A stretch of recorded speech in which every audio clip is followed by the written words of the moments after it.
AI video looks like magic. You type a sentence, and a moving scene appears with lighting, camera motion, objects, and style. But the real trick is not magic. It is compression, tokens, diffusion, and transformers working across space and time. In this video, we will unpack the pipeline step by step.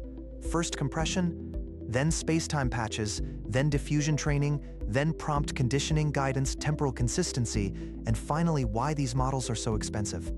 Image generation is already hard because the model has to create a coherent two-dimensional grid. Video adds a third dimension, time. The model must keep the same scene consistent across many frames. A single good frame is not enough.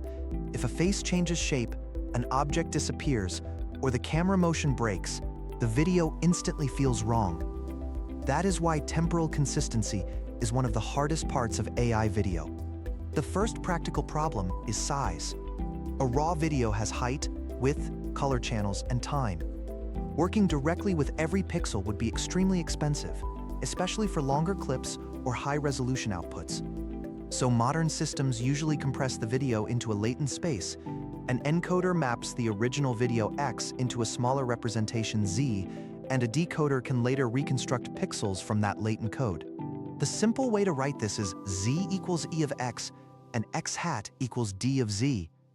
The model does most of its work in Z because Z is smaller but still keeps the important visual structure. Next, the compressed video is split into space-time patches. A patch is not just a square in one image. It is a small block that covers width, height, and a short slice of time.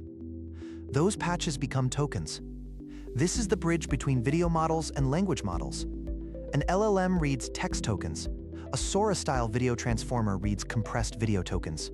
The number of video tokens grows with time, height, and width. Roughly, N equals T over PT times H over PH times W over PW, where P is the patch size in each dimension. Now comes the diffusion idea. During training, we do not start from a prompt and ask the model to invent a video. Instead, we take a real clean video latent and slowly corrupt it with noise. A common forward equation is xt equals square root alpha bar t times x0 plus square root 1 minus alpha bar t times epsilon. The first term keeps some clean signal. The second term adds Gaussian noise. Here, x0 is the clean latent video, epsilon is random noise, and alpha bar t controls how much of the original signal survives at step t. Large T means the example is almost pure noise. The neural network is trained to solve the reverse question. Given a noisy video latent, the step and the text condition, predict the noise that was added. A simplified denoising loss is the expected squared error between the real noise epsilon and the predicted noise epsilon theta. If the prediction is good, the model knows how to clean the sample one step at a time. Generation runs the process backward. Start from random noise. Predict what noise should be removed. Take one denoising step, then repeat this many times until the latent becomes a video. At the end, the denoised latent is passed through the decoder. The decoder turns the compact latent representation back into normal pixels, frames, and finally a playable video clip. The text prompt controls the process through conditioning. The prompt is encoded into vectors, and the visual tokens can attend to those text vectors while the model denoises the video. The classic attention formula is softmax of QK transpose divided by square root D multiplied by V in simple terms. Attention tells each token which other tokens are relevant right now. That is how words like rainy Tokyo, cinematic close-up, slow camera push, or golden sunset can influence objects, style, lighting, and motion inside the generated video. A very important sampling trick is classifier-free guidance. The model makes one prediction with the prompt and another prediction without the prompt. Then we amplify the difference. The guided prediction can be written as epsilon uncon plus S times epsilon con minus epsilon uncon. The scale S controls how loudly the prompt speaks during sampling. Higher guidance can make the video follow the prompt more strongly, but too much guidance can reduce realism, create artifacts, or make the result look overcooked. If the model treats frames too independently, the video falls apart.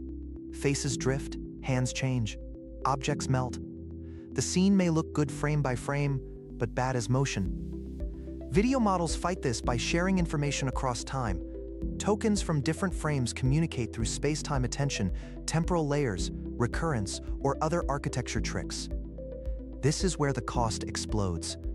More frames and higher resolution create more tokens. More tokens mean more memory, more computation, and slower generation. Full attention can scale like n squared. So if the token count doubles, the attention work can become roughly 4 times larger. That is one reason long, high-resolution AI video is still expensive. These models can look like world simulators, but they are not perfect physics engines.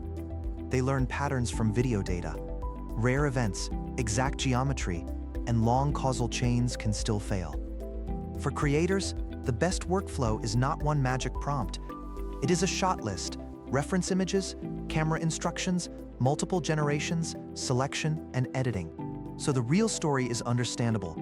AI video is compressed visual tokens, denoising, prompt conditioning, guidance, and massive scale. You type a prompt, but the model solves a huge puzzle across space and time.